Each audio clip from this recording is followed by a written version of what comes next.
Good morning, everyone. Welcome to our last week of e-learning. And today we're going to talk about the central message of a story. So, our question is for this week: what is the central message of moral or lesson of a folktale, myth, and fable?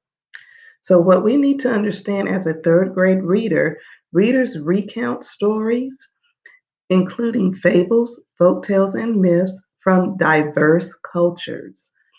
All right, so when we think of diverse, we think of, being inclusive of different ways of living from different places. That is our diversity. Determine the central message, lesson, or moral. What does this story want to teach you? And explain how it's conveyed, all right, through the key details in the text. All right. So we have to pay attention to those key details in order to help us understand what the story message is all about. What does the author want us to know? So let's get into this today. All right. So the first thing we need to understand is how are folk tales, fables, and myths alike and different? So we need to understand these type of stories. Well, we know fiction stories itself are stories that are not real. All right. A lot of stories that we like to enjoy and entertain us are fiction stories. But then we talk about folk tales, fables, and myths. Understand folk tales are stories that have been retold and passed down, and they're definitely fictional. All three of these are fictional. All right, so you may have heard stories such as the Little Red Riding Hood, Jack and the Beanstalk, and so forth.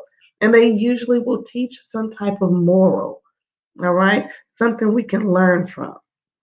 All right, a fable is a short story, all right, and we use these type of stories through the content of using animal characters. All right, so the animals take on the characteristics of humans, which is also called personification. Okay, so it's a fictional story, it's kind of like a folk tale, but the animals aren't the content. They're the ones, the characters who are teaching this moral from the stories. So you may have heard of stories such as The Tortoise and the Hare and Little Red Riding Hood, and there's thousands of little fables, especially if you read Aesop fables. Hint, hint. All right. Now let's go on to myths. Myths are stories that are told from ancient, which would mean very old in historical times, civilizations. Okay. They're fictional stories, usually involving gods and goddesses. Okay. And we don't hear a lot about myths, but there's tons of myths out there. And I'm going to try to introduce you to one today. All right, so the stories such as King Midas' touch and Pandora's box, that they may sound a little familiar to you, but those are some type of myths. All right, so let's go ahead and kind of understand. In order to make sure you understand the theme, lesson, or moral of a story, you've got to understand what happened in that story, which is also called the plot. So understanding the plot will help you to determine the character, the setting, but more importantly, the problem, the main actions from the beginning, middle, and end, and then finally the solution. And so we're going to talk about the plot today and figure out how can the plot help you determine your central message. So let's get moving and let's see what can happen. So I'm going to share the story with you of King Midas and the Golden Touch. As I mentioned earlier, this story is a myth, all right? And we're going to look at how the plot of this story can help us determine the main message that the author wants us to get from this story. It can be the central message, we can call it the lesson, we can call it a moral, okay? But that's what we need to find out. So let's listen. Long ago, there lived a king by the name of Midas. He had everything anyone could ever desire. His only child was a beautiful daughter who loved him very much. He lived in a splendid palace that sparkled like jewel in sunlight. Beautiful rose gardens surrounded the palace. But even with all the good things he enjoyed, he was never truly happy. One day, a visitor appeared at the palace door. The visitor was a trusted servant of an important Greek god. Knowing this, King Midas made up his mind to treat the man very well. When the visit was over, the servant returned to the Greek god. King Midas went with him. Good, King Midas, you have treated my servant very well. I shall grant whatever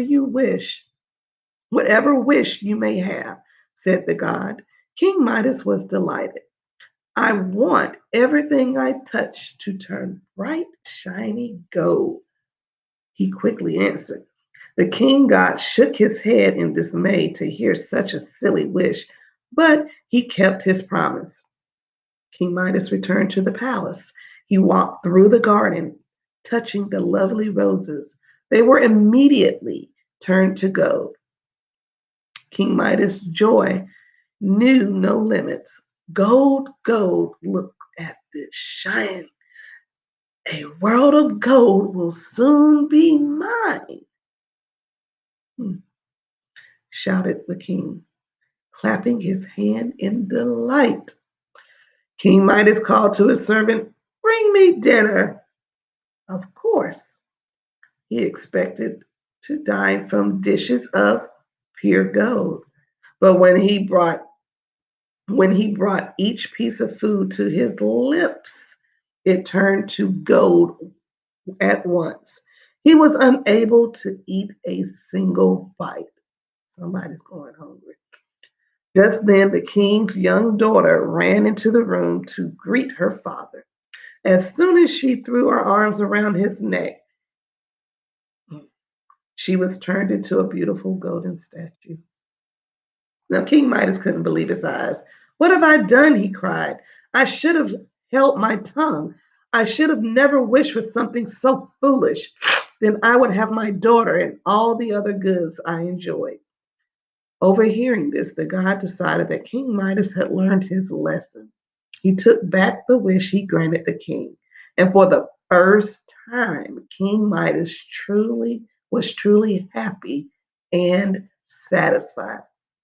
Now, I hope you enjoyed that story, but let's put it all together. So, the plot we're talking about is King Midas and the Golden Touch. Now, the character we know itself is King Midas, and we can identify the problem right away. Okay, but let's take it from the beginning where the problem was created. So, in the beginning, King Midas lived a wealth of life and had everything he desired. A servant who came to visit him, remember, all right, a servant to an important Greek god visited him and granted his wish to make everything he touched turn to gold. Well, in the middle part of the story, he was full of joy. Everything he touched did turn to gold, like the rose in the garden. Then, when he started to eat, it didn't turn out the way he thought it would. He thought he was going to eat on beautiful golden dishes, but he ended up turning the food he ate into gold. So he couldn't really eat. And then when his daughter came to hug him, unfortunately and sadly, she turned to gold, to a golden statue at least. So this all made him sad. He didn't really get what he wanted out of touching everything to turn to gold. So the ending turns as it is. The Greek god turned King Midas back to his normal self after he realized that King Midas, well, after King Midas realized how foolish he was and learned his lesson. So, what does this all teach us? So, that was part of that solution. All right. So, the beginning, we pick up the problem. Everything he touched turned to gold. It wasn't the way, best thing for him, though. The ending, how did it get solved? He realized his foolishness and he knew his lesson. He felt his lesson, and the gods felt his pain and turned him back to normal. So, with all that being said, what lesson did this story teach? Well, the lesson I got from this story is to learn to value and appreciate the things you do have. All right, greed cannot make you happy or happier. All right. I hope you enjoyed the story. So, what I'd like for you to do is to go into your lesson for today, do your reading, and answer the questions. And I hope you have a wonderful day.